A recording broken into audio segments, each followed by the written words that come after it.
Good morning, everyone, and thanks for tuning in today. Hope you've got a coffee or a tea in hand. I'm Tom, Digital Experiences Lead at AF Digital, and I'm joined today by Nick Metz, Account Executive at MuleSoft. Through working with manufacturing and retail customers, a question that keeps coming up is how to improve operational efficiency. So we thought we'd jump on a quick 10 to 15 minute chat today to discuss the topic. Good morning, Nick. Can you run through some of the common challenges facing supply chains today?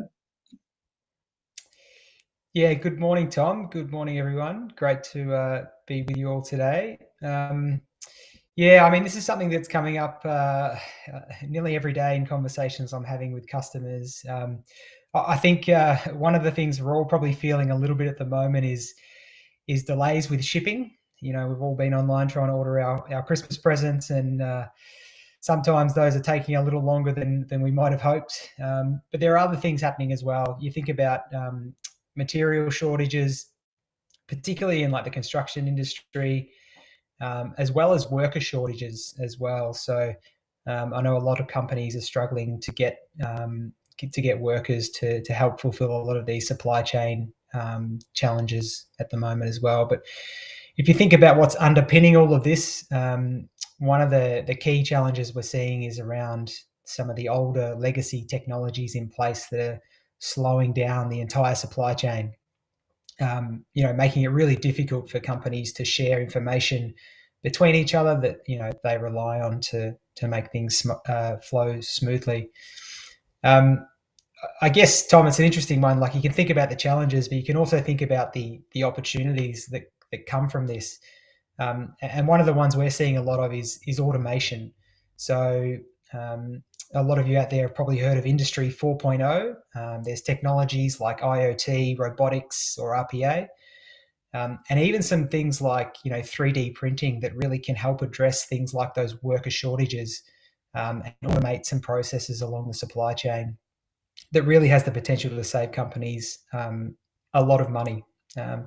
I think one of the other opportunities that we're seeing is the ability for manufacturers to sell directly to their consumers rather than via some of those more traditional methods or third-party retail stores. So, that ability to try to cut out the middleman and sell directly online, which significantly increases margins for a lot of these companies. It's funny, I was actually chatting with a sporting goods company recently, and for the first time, they're actually going down this path because they know that in the first year alone, they can increase profits by around $2 million. But they're also conscious that they know it's not an easy thing to do. So they're used to sending large shipments. Think about a retail sporting goods company. They're sending shipments to retail stores, but now they're taking individual orders from you and I, who we might be ordering a tennis racket or a football, just one single item. And that actually increases the volume significantly, and it really increases the complexity of managing their supply chain as well. Yeah, absolutely. And with more volume comes a need for more speed. So why is there a need for this agile supply chain management, and how can businesses benefit from it? Yeah, I mean, it's a pretty simple one, really. Having that agile supply chain allows them to move much faster, and it really, I guess, most importantly, allows them to outpace their competition.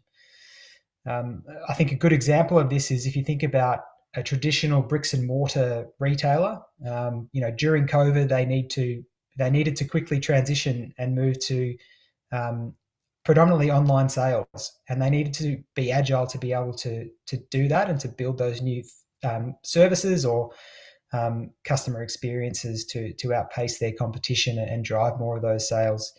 One of our customers in particular that I can think of in the cosmetic products industry, they had exactly this problem. They were forced to close their stores. They had to quickly ramp up their online presence, deliver these e-commerce websites that would help them ramp up their sales. Fortunately for them, they had the building blocks in place that allowed them to, really quickly spin up these new offerings.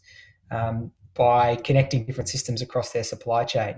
Think about warehouse management, inventory management systems, their ERP, as well as e-commerce platforms. So they had those building blocks, and by using those, they were able to deliver these experiences, and they increased their sales by 400%. And very importantly, they saved hundreds of thousands of dollars in development costs by reusing those existing building blocks. Yeah, and when you say building blocks, Lego comes to mind, or Lego, depending on where you're from. And we won't go into the Lego debate today. I think that's going to take more than 15 minutes. But how do these building blocks increase that supply chain agility?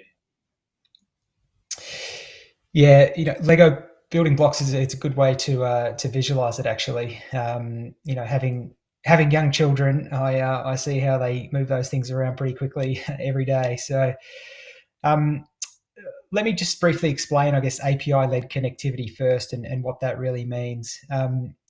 If you think about the more traditional approach to data connectivity or integration, it's really about connecting one system to another, typically using custom code or in a point-to-point fashion. But what the industry has come to realize is that this approach is really the opposite of agility. Custom code is brittle, it breaks really easily, which means you're spending more on maintenance costs. It's a bottleneck for organizations because it's understood by too few people, and it really lacks that standardization.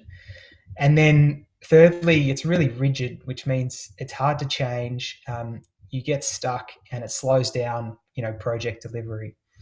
So on the flip side, API-led connectivity is really about creating those standardized building blocks that they become assets for any organization because they can be stored in a central repository or a central marketplace, and they can be reused by different people across the organization. And that's really why we're using APIs as those key assets. They allow you to unlock data from legacy systems, and they provide compounding value. And I think this is a really key point. They provide compounding value to an organization as they get used more and more often, saving developer time, allowing those developers to spend less time coding and more time innovating. So yeah, I guess coming back to your original question, in terms of supply chains and visibility, ultimately it's about, unlocking data from those systems that were previously very difficult, if not impossible, to get data out of. And it gives businesses the visibility throughout the entire supply chain, from manufacturing equipment to inventory management, sales and forecasting. So, ultimately this results in a better customer experience because, not only can executives within a business plan better, but they can give, real-time visibility to you and I when we're ordering our Christmas presents to know where it is in the supply chain and when we can expect to receive it. Yeah, absolutely. And I love the word assets there as well, because as you've said, assets directly relates to our business value. And it sounds like it provides the ability to visualize complex problems for other teams and stakeholders as well. So we're breaking down that silo or that myth rather of integration just being a development action. It's something that the wider teams can get involved in the decision making and understand how it's going to positively impact their teams as well. So you did start to mention there around reducing time to market. Are there any trends that you're seeing here? Yeah, so as I said, it's predominantly around having those building blocks in place that will allow you to increase your time to market because you can, quite simply deliver those future projects much faster. And as I also said, I think, we shouldn't underestimate the importance of, developers and their time.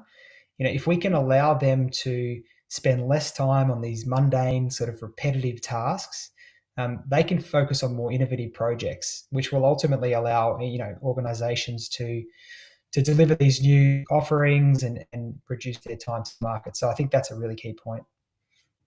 Yeah, so it's looking at the things that get stuck in the backlog and going, oh, we'll never get there because that legacy system's the blocker at the moment. What you're saying there, Nick, is we can actually have more agility on projects and get more done, which is absolutely fantastic. So how does someone, or how does a team rather, start their journey? What's your top tips here? Yeah, I've got a couple of key tips. I think the first one is starting small. I think a lot of companies out there have been burnt in the past by going for the big bang approach because it rarely works. So that's probably the key one. And then secondly, I'd make sure that you're thinking of a project that you know will provide significant value for your organization. So ultimately, you can prove to management or the executive team that it works and that it has a meaningful impact for your organization. So think about things like ROI. How am I going to prove that back to the organization? How am I going to prove that it is freeing up this developer time? Are there any other sort of things that you can put a dollar value on to show the executives that it's either making the company money or saving the company money? Yeah, absolutely. And high business value and proof of concept cost, that's the Nirvana state, right? That's what we're all looking for. Um, at AF Digital, we talk a lot around horizon planning to prove that value in proof of concept. So not only looking at horizon one, which is typically your POC or your MVP, but horizon two, three, four, and having your North Star metrics that go along with that as well. So, what are we trying to achieve in each one of those horizons, and what are the KPIs that are driving that? Awesome stuff. So really, for me, the key takeaway today was those reusable building blocks, the Lego blocks, to improve your development agility and removing legacy systems as the blocker. Thanks very much for your time today, Nick, and thanks everyone for joining us. We hope that you've learned something today. If you're keen to find out more, please check out the link down there, the bit.ly link /MuleAFD. Again, thank you, cheers, and have a great day. Thanks, Tom.